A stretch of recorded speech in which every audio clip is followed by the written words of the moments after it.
warahmatullahi wabarakatuh. Waalaikumsalam warahmatullahi wabarakatuh. Baik, pertama-tama mungkin saya mau ngucapin dulu bersyukur sama Allah Subhanahu wa taala yang telah memberikan kita nikmat sehat pada hari ini sehingga kita bisa berkumpul lagi bersama di ruangan meeting ini. Kemudian juga saya ingin mengucapkan terima kasih kepada Ibu Kepala Sekolah dan pimpinan serta teman-teman semuanya yang bersedia meluangkan waktunya untuk mendengarkan sedikit ilmu yang saya dapatkan dari program Guru Penggerak. Nah, saya akan menyampaikan tentang penerapan budaya positif di lingkungan sekolah kita. Ini adalah salah satu tugas dari Guru Penggerak, yaitu aksi nyatanya menyebarkan kepada rekan sejawat tentang bagaimana budaya positif itu sebaiknya kita ciptakan. Baik, yang pertama, budaya positif itu konsepnya ada tentang perubahan paradigma belajar, disiplin positif, nilai-nilai kebajikan, kebutuhan dasar manusia, serta motivasi perilaku manusia. Selain itu juga ada posisi kontrol guru, keyakinan, dan segitiga restitusi. Baik, untuk yang pertama mungkin kita akan bahas tentang perubahan paradigma pembelajaran.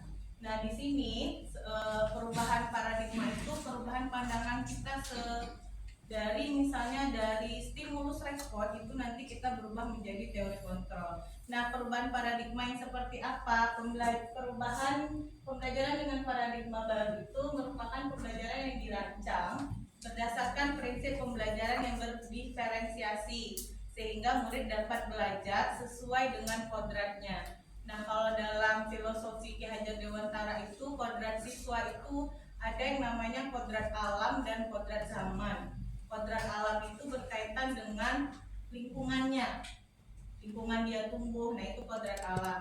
Nah, kodrat zaman itu berkaitan dengan masa dia tumbuhnya. Kayak sekarang anak kita ini kan di masa teknologi, maka kita juga diharapkan bisa mengajarkan anak-anak kita itu sesuai dengan kodrat alam dan kodrat zamannya. Nah, tujuannya apa? Untuk nanti mencapai murid-murid yang memiliki nilai-nilai dengan profil pelajar Pancasila. Seperti yang disampaikan sebelum-sebelumnya, profil pelajar Pancasila itu ada 6 dimensinya. Ada beriman, bertakwa kepada Tuhan Yang Maha Esa, kemudian ada gotong royong, ada mandiri, ada berkebinekaan global, ada mandiri dan juga kreatif. Ya, bernalar kritis. Nah, untuk perubahan paradigma pembelajaran ini ada memang teori kontrol namanya. Nah, di dalam teori kontrol ini ada beberapa kesalahan yang mungkin sering kita lakukan. Yang pertama, yaitu tentang miskonsepsi mengenai teori kontrol ini, ilusi guru mengontrol murid. Ini sebenarnya tidak benar. Guru sebenarnya tidak bisa mengontrol murid. Siapa yang mampu mengontrol murid? Ya, muridnya itu sendiri. Jadi, salah kalau kita berpikir kita bisa mengontrol murid kita. Jadi itu yang perlu kita sadari bersama. Terus ada lagi ilusi bahwa semua penguatan positif, efektif, dan bermanfaat. Jadi kalau kita berpikiran misalnya nih anak kita salah, terus kita hukum misalnya dengan ya sudah baca buku 5 halaman. Nah, itu menurut kita kan hukumannya positif.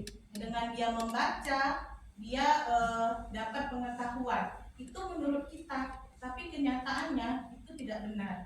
Kenapa? Karena dia melakukan membaca 5 halaman itu bukan dari dalam dirinya, tapi karena keterpaksaan dari kita.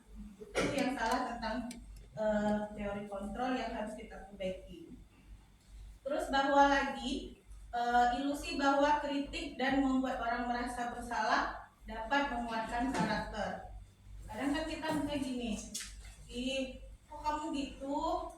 Kan kamu udah buat ibu kecewa. Nah, kan anaknya lagi merasa bersalah. Itu juga sebenarnya sebuah kesalahan yang tidak bisa, yang tidak sebaiknya tidak kita lakukan gitu. dan ilusi bahwa orang dewasa memiliki hak untuk memaksa. Kadang kita suka memaksa kehendak kita sama murid kita. Itu sebenarnya juga sesuatu konsepsi yang salah. Nah, sebenarnya bagaimana yang sebaiknya? Nah, perubahan paradigma itu kita mengubah pemikiran kita dari stimulus respon dengan teori kontrol.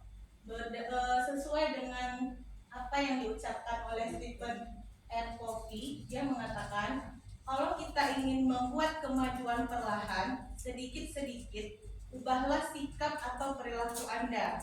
Namun, bila kita ingin memperbaiki cara-cara utama kita, maka kita perlu mengubah kerangka acuan kita. Ubahlah bagaimana Anda melihat dunia dan bagaimana Anda berpikir tentang manusia. Ubahlah paradigma Anda, skema pemahaman, dan penjelasan aspek-aspek tertentu tentang realitas. Nah, ini yang harus kita ubah. Nah, ini dia stimulus respon. Kalau dulu kita mungkin melihat sesuatu dengan realitas kebutuhan kita itu sama, tapi kenyataannya di dalam teori kontrol yang benar itu kebutuhan kita itu berbeda-beda, tidak ada yang sama. Saya, Bu Wit, dan bapak-bapak serta ibu semuanya itu pasti memiliki kebutuhan yang berbeda. Nah, itu cara pandang kita yang ingin diubahnya. Kemudian ini lagi, semua orang melihat yang sama, padahal cara kita memandang orang itu belum tentu sama. Setiap orang memiliki gambaran yang berbeda. Terus di stimulus respon mungkin kita mencoba mengubah orang agar berpandangan sama dengan kita. Yang sebaiknya kita berusaha memahami pandangan orang lain tentang dunia. Perilaku buruk dilihat sebagai suatu kesalahan. Yang sebaiknya semua perilaku memiliki tujuan. Orang lain bisa mengontrol saya untuk distimulus respon. Yang sebaiknya itu kitalah yang punya kontrol atas diri kita sendiri. Jadi orang lain nggak punya kuasa untuk mengontrol diri kita. Saya bisa mengontrol orang lain itu kalau pemikiran di stimulus respon. Yang benarnya, yang baiknya, Anda tidak bisa mengontrol orang lain. Pemaksaan ada pada saat bujukan gagal. Di teori kontrolnya, kolaborasi dan konsensus menciptakan pilihan-pilihan baru. Di stimulus respon, pemikirannya yang lain model berpikir menang atau kalah. Nah, sebaiknya yang kita ubah pandangan kita yaitu model berpikir menang-menang. Jadi tidak ada yang kalah, semuanya menang karena kita memiliki tujuan masing-masing. Kemudian lagi ada tentang disiplin positif. Nah, disiplin positif ini merupakan salah satu cara untuk penerapan disiplin yang tujuannya untuk menumbuhkan kesadaran serta memberdayakan murid-murid tanpa imbalan penghargaan atau reward, ancaman atau hukuman. Nah, sebagai pendidik, tujuan kita adalah menciptakan anak-anak yang memiliki disiplin diri sehingga mereka bisa berperilaku dengan mengacu pada nilai-nilai kebajikan universal dan memiliki motivasi intrinsik bukan ekstrinsik. Nah, disiplin positif ini maksudnya adalah kita mengharapkan anak-anak kita itu melakukan sesuatu itu sudah dari dalam dirinya sendiri. Jadi dia tidak mengharapkan imbalan. Misalnya kalau kamu kerjakan itu, ibu akan kasih reward ini. Kita mengharapkannya bukan seperti itu. Jadi kita harapkannya anak-anak kita melakukan misalnya datang tepat waktu, menaati tata tertib sekolah, itu semuanya sudah datang dari dalam dirinya sendiri. Jadi disiplin positif ini diharapkan anak sudah mampu untuk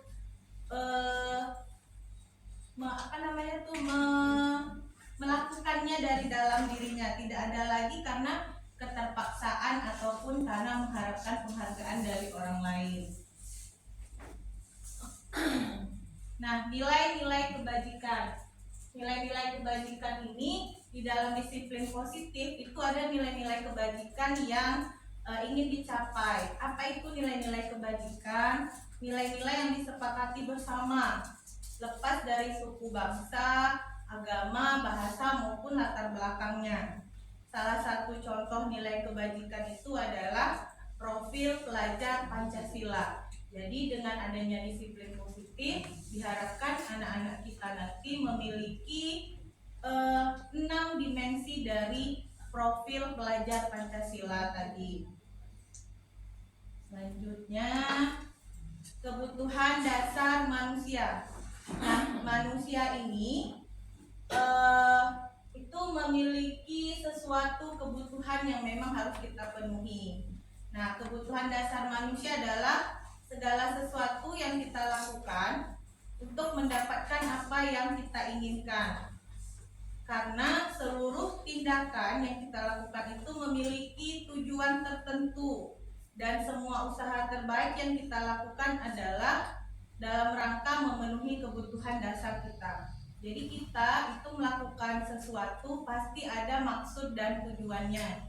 Nah, itu yang disebut dengan kebutuhan dasar manusia. Kebutuhan dasar manusia itu sendiri ada 5.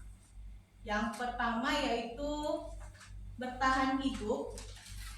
Bertahan hidup ini berhubungan nanti dia dengan makanan, tempat tinggal, kesehatan, kemudian keamanan. Nah, ini 5 kebutuhan dasar manusia yang memang manusia itu ingin itu terpenuhi, dan semua apa yang kita lakukan itu inilah dasar dari kebutuhannya itu. Terus selain bertahan hidup nanti ada kasih sayang dan rasa diterima. Nah, kasih sayang ini itu dia nanti ingin disayangi, kemudian ingin menjadi bagian dari satu kelompok. Dia juga nanti butuh yang namanya perhatian. Seperti murid-murid kita di sekolah, dia ingin diperhatikan oleh gurunya, karena memang itulah kebutuhan dasarnya. Ya mana tahu kan, kita nggak tahu, mana tahu di rumah dia kurang mendapatkan ini, makanya di sekolah dia cari kebutuhan itu, dia penuhi kebutuhan itu. Entah bisa jadi dengan dia melakukan suatu kesalahan, tujuannya untuk mendapatkan kasih sayang dan perhatian dari gurunya. Mungkin itu yang dilakukan oleh murid kita agar kebutuhan dasar dia tentang kasih sayang dan rasa diterima itu terpenuhi. Kemudian ada kebutuhan dasar yang ketiga, yaitu tentang penguasaan. Kebutuhan penguasaan ini berhubungan dengan harga diri, dianggap berharga, diakui, dan dihormati. Jadi kita manusia juga pasti ingin dihargai, dihormati, sesama kita manusia. Kebutuhan dasar selanjutnya itu tentang kebebasan.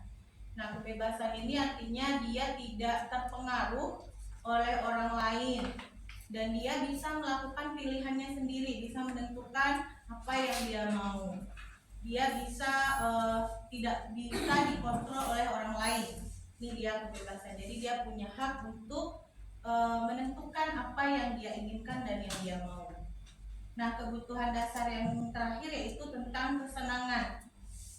Jadi kesenangan ini bisa didapat dengan bermain, tertawa.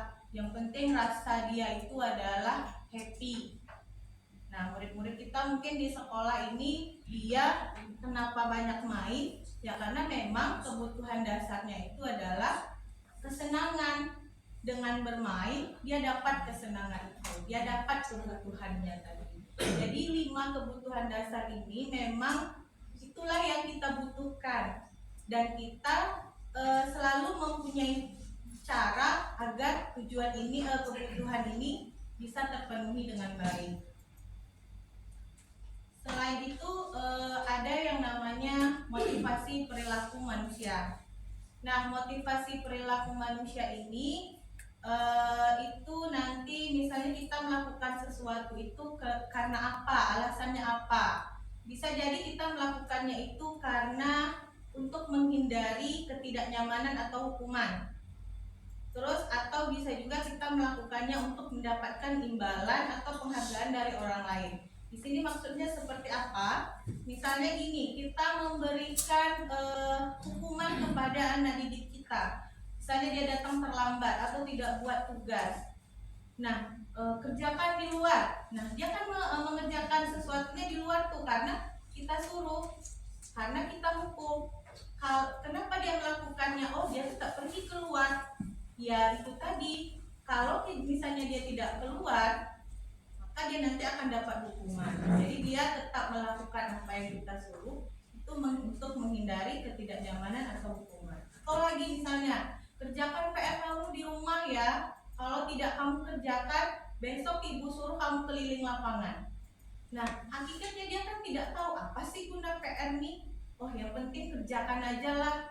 Nanti nggak ngerti kerjain aja, daripada nanti aku kena hukum, mending aku kerjain. Jadi dia melakukan itu, mengerjakan itu tidak dari dalam dirinya, tapi dari luar. Makanya disebut dengan motivasi ekstrinsik.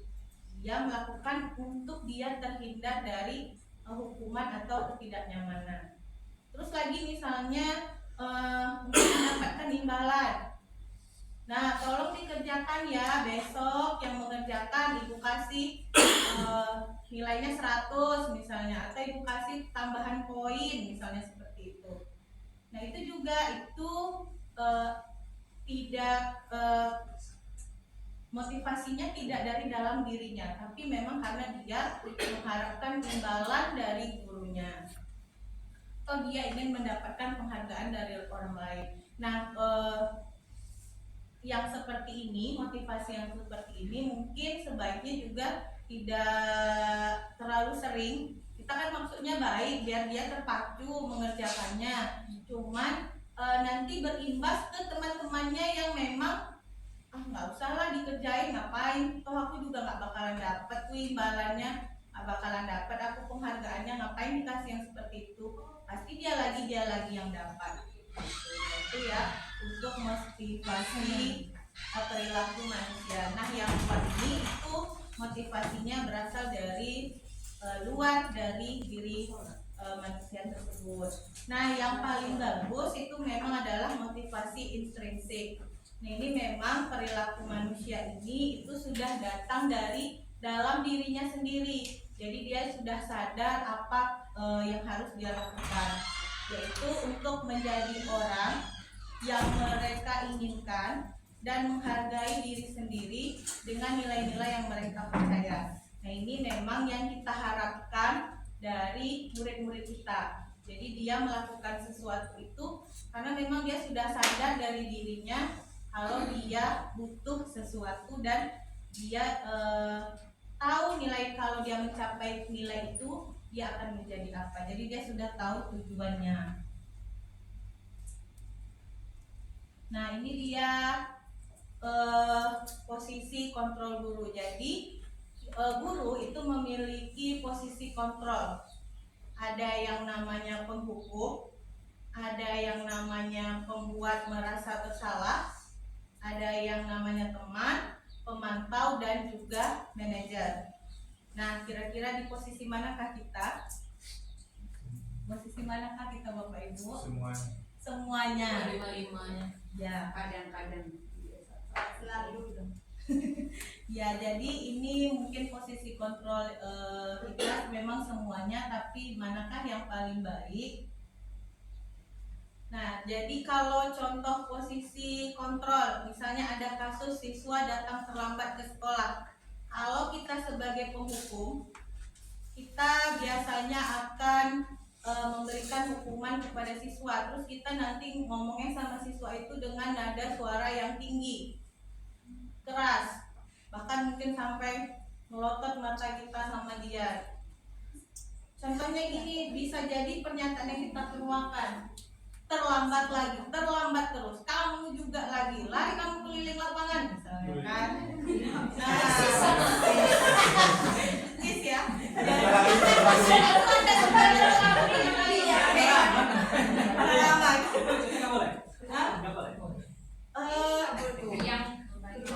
Bukan dilarang, tapi sebaiknya kita kurangi.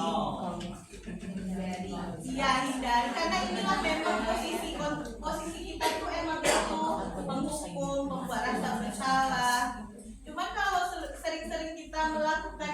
kan anak muridnya juga jadi down ya. Ibu nih nggak ditanya dulu alasannya apa, main hukum aja ya. Jadi ini kalau kita sebagai posisi penghukum, siswa juga pasti akan merasa down gitu. Terus kalau kita misalnya sebagai pembuat rasa bersalah, gimana sih kamu padahal sudah janji sama ibu nggak telat lagi. Kan kalau kayak gini kamu jadi membuat ibu kecewa. Nah itu juga bukan nggak boleh sih, dikurangi gitu. Sebaiknya kita memang tidak berada di posisi penghukum dan pembuat rasa bersalah. Karena memang pembuat rasa bersalah ini membuat siswa itu semakin iya ya, salah ya aku ya, dan ngecewain ibu kayak gitu. Jadi dia semakin salah ya, sedih lagi, insecure lagi. Nah ini sebagai teman ini juga ada kelemahannya, karena nanti bisa jadi anak jadi tidak kurang menghargai kita ya. Boleh tapi mungkin juga dikurangi, karena memang itu tadi anak jadi kurang menghargai kita, terus kita kayaknya sepantaran sama dia jadinya. Contohnya ini kalimatnya, bagaimana sih kamu kemarin janji sama ibu nggak terlambat lagi, sekarang terlambat lagi, terus senyum-senyum, dirangkul-rangkul dianya kan. Jadinya anak mikir ini ibu nih marah atau kayak mana sih gitu. Besok telat lagi lah, kayak ibunya juga nggak marah. Nah nih dia sudah nggak apa-apa, duduk dulu sana, nanti ibu bantu kamu. Jadinya anak kurang memang menghargai kita. Nah mungkin yang sebaiknya kita lakukan memang di posisi pemantau dan juga nanti ada manajer. Jadi kalau kita di posisi pemantau, kita itu kayak ngasih konsekuensi sama anak. Tapi konsekuensi itu memang sudah kita bicarakan dulu sebelumnya. Jadi dia sudah tahu kalau misalnya kamu melanggar, kamu sudah tahu apa yang harus kamu lakukan.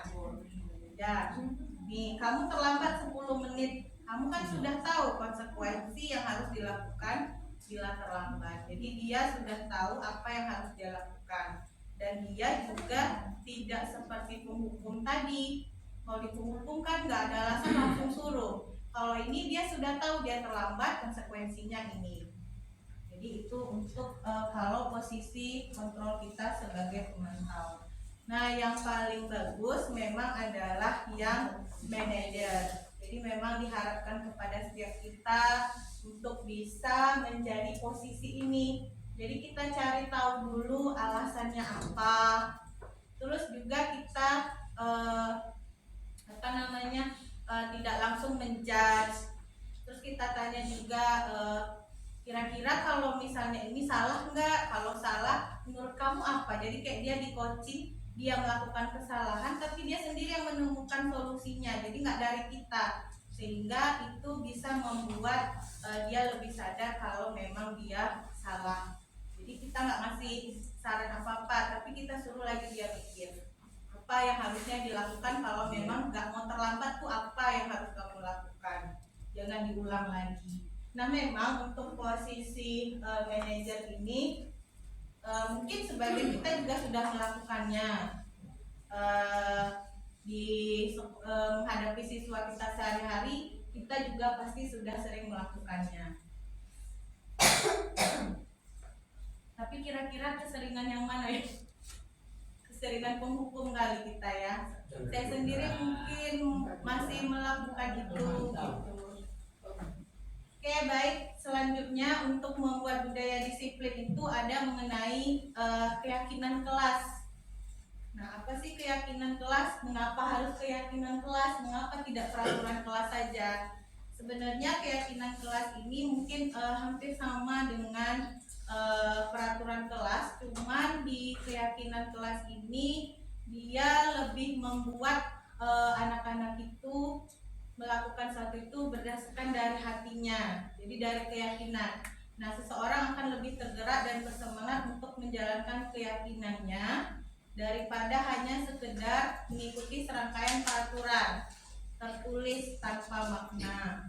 Jadi kalau dia mengikuti peraturan ya bisa saja ya seperti yang tadi, motivasi dia melakukannya itu ya karena adanya menghindari hukuman. Tapi kalau dia memang sudah dari hati timbul keyakinan, oh aku harus melakukan ini karena ini memang sesuatu yang membuat nyaman, yang membuat enak, jadi harus aku lakukan. Jadi dia tidak melakukannya karena terpaksa, tapi sudah memang dari hatinya. Jadi dia sudah tahu nilai-nilai yang ingin dicapai dari keyakinan itu. Nah, bagaimana cara membuat keyakinan kelas itu sendiri? Itu sifatnya memang abstrak. Kalau kita kan biasanya buat peraturan kelas tidak boleh datang terlambat, terus makan setelah selesai sholat harus makan langsung ke kelas, nah seperti itu. Nah kalau ini dia nggak seperti itu, jadi dia sifatnya abstrak. Misalnya harus saling menyayangi, harus saling menghormati. Nah di situ kan nggak jelas tuh, oh datang terus harus misalnya disiplin. Nah disiplin ini kan tidak hanya tentang datang tepat waktu, tapi kan juga untuk yang lainnya, disiplin masuk kelas, disiplin berseragam, disiplin dalam belajar. Nah yang seperti itu. Kemudian pernyataannya itu pernyataan yang universal. Nah dibuat dalam kalimat yang positif. Terus dia tidak usah banyak-banyak keyakinan kelas ini. Kenapa? Biar mudah diingat sama anak murid kita. Kemudian dia juga disesuaikan dengan kondisi kelas dan kondisi sekolah biar mudah diterapkan. Nah pembuatannya itu nanti kita buat bersama siswa-siswa kita di kelas. Kira-kira nanti keyakinan kelas apa yang mau kita terapkan untuk tahun pelajaran ini. Nah ini untuk penerapan budaya positif di lingkungan sekolah. Ada lagi nama istilahnya yaitu segitiga restitusi.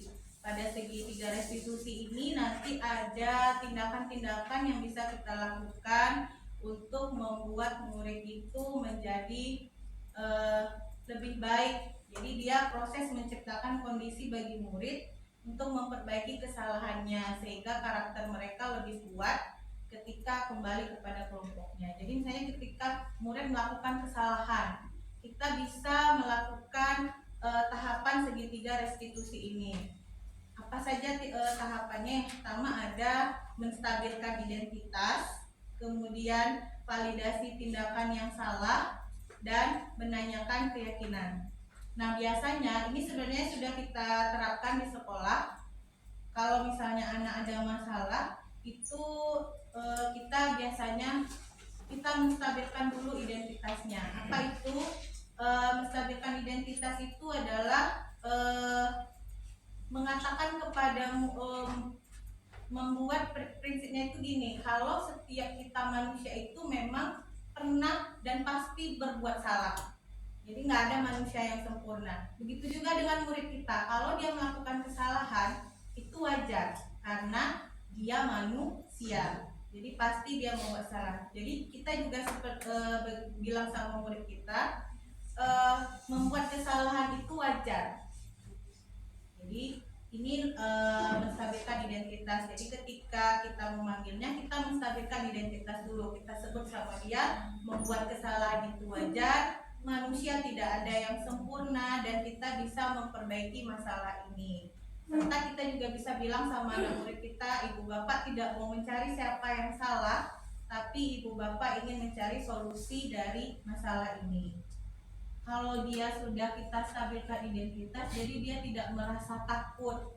Apalagi kalau misalnya kita panggil ke BK nih, dia buat masalah, nah langsung kita judge, itu kan dia kadang ada yang nggak mau cerita. Tapi kalau kita stabilkan identitas dulu, cerita, nah wajar itu salah, nah, itu memang salah. Jadi dia nanti mau bercerita sama kita apa masalah yang sebenarnya. Kemudian setelah kita menstabilkan identitas, kita melakukan tindakan yang namanya validasi tindakan yang salah. Maksudnya di sini apa? Apa yang dia lakukan pasti ada maksud dan tujuannya. Entah misalnya dia berantem, dia mukul temannya, mungkin dia tersinggung dengan apa yang dikatakan temannya. Nah dia melakukan itu memiliki tujuan untuk melindungi harga dirinya. sebenarnya tidak salah dia melindungi harga dirinya. Yang salah adalah caranya memukul dia. Jadi kita bilang sama dia, pasti kamu punya alasan untuk melakukan hal itu. Kamu melakukannya pasti karena mempertahankan sesuatu yang penting bagi kamu. Padahal kamu bisa melakukan yang lebih buruk dari ini kan? Jadi kita memang validasi dulu tindakan yang salah. Nah, setelah kita mengatakan itu, barulah kita menanyakan keyakinan kepada dia tentang apa. Sebelumnya kan kita udah buat keyakinan bahwa kita harus saling menghormati, saling menghargai. Nah, apa yang sudah dilakukan ternyata melanggar keyakinan kan, jadi berarti itu harus diperbaiki. Nah, dengan menggunakan segitiga restitusi ini diharapkan memang murid-murid kita itu dalam menghadapi masalah dia bisa tahu masalahnya apa dan kemudian dia bisa menemukan solusi dari masalahnya sendiri. Jadi kita hanya menggiringnya aja, membimbing dia saja sebagai fasilitator untuk dia menemukan solusi dari permasalahan yang sedang mereka hadapi. Oke, sebenarnya ini ada video ketika saya jadi memang ada tugas juga untuk membuat kasus. Nah, kemarin saya panggil Fasya untuk kasus ini. Jadi saya buat ini kasusnya Fasya datang terlambat.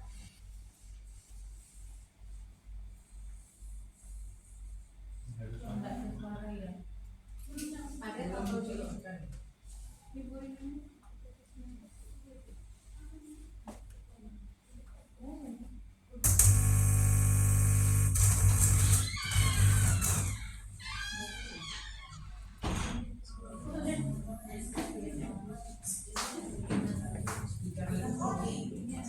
Jadi dalam 5 hari sekolah kita juga berulang kali ya kamu datang tepat waktu.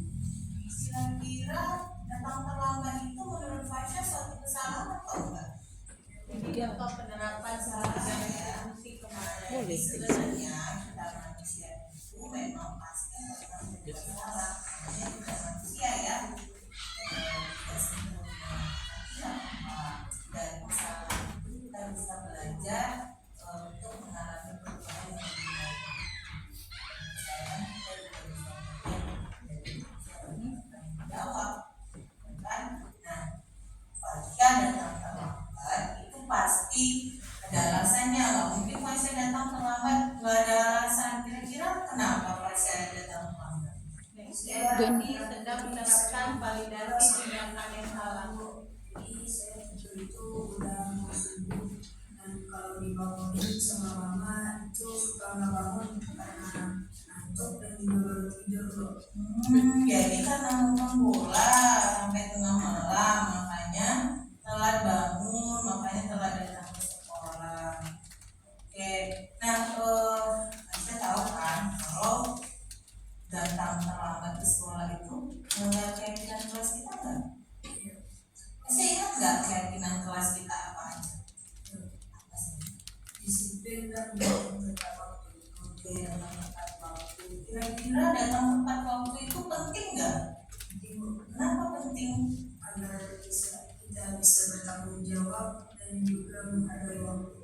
Ya, jadi datang tepat waktu itu membuat kita menjadi manusia yang lebih bertanggung jawab. Terus kita juga bisa menghargai waktu dan peduli juga, ya kan? Nah, kira-kira nih menurut Fasya, Fasya udah hebat nih, sudah bisa mengakui kesalahan yang Fasya lakukan. Kira-kira apa sih biar bisa tidak datang terlambat lagi? Apa yang bisa Fasya lakukan? Saya akan bangun lebih cepat dan tidur lebih cepat juga. Mudah-mudahan bisa tepat waktu. Ya berarti kalau kita misalnya terlambat bangun, berarti Fasya besoknya tidurnya harus lebih cepat biar bisa cepat. Oke, itu mungkin Bapak Ibu penyebaran pemahaman budaya positif yang bisa kita ciptakan di lingkungan sekolah kita. saja untuk presentasi saya hari ini. Ada yang mau ditanyakan Bapak Ibu? Nggak ada. Kalau nggak ada, baik, terima kasih. Assalamualaikum warahmatullahi wabarakatuh.